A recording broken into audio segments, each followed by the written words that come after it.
Jadi nggak cukup hanya dengan berhijab zahir, ibu-ibu, nggak cukup. Harus lanjut lagi. Karena inti ketakwaan itu di sini, dan kalau hati baik, semua baik.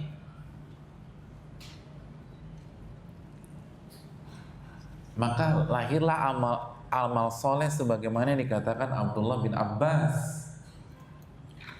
Karena kalau hati baik, jangankan yang haram, Bu, yang syubhat kita nggak akan nyentuh. Makanya ibu sekalian, ibu masih ingat nggak hadis Bukhari Muslim?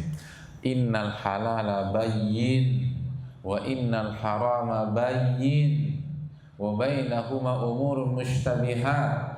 Yang halal tuh udah jelas, yang haram tuh udah jelas, dan di antara keduanya ada perkara-perkara yang syubhat, yang samar.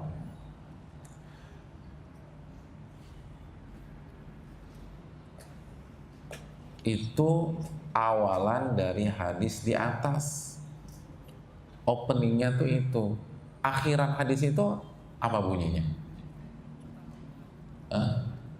Bu, ini kan ngaji udah tahunan nih, Bu. Ustadz ibu juga Masya Allah. Coba saya tanya. Awalan hadis itu yang halal jelas, yang haram jelas, tapi di tengah-tengah ada perkara syubhat.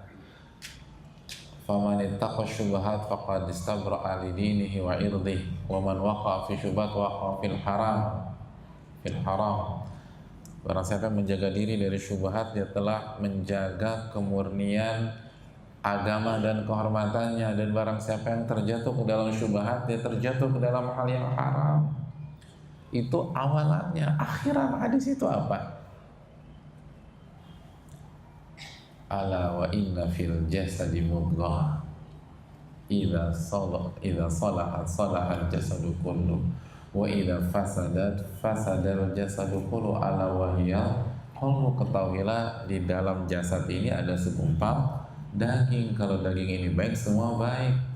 Kalau daging ini rusak, semua rusak. Ketahuilah segumpal daging itu adalah hati.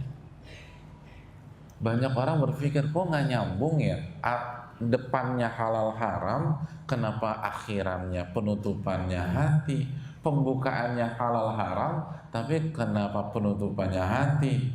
Justru itulah mukjizat dan kecerdasan Nabi SAW.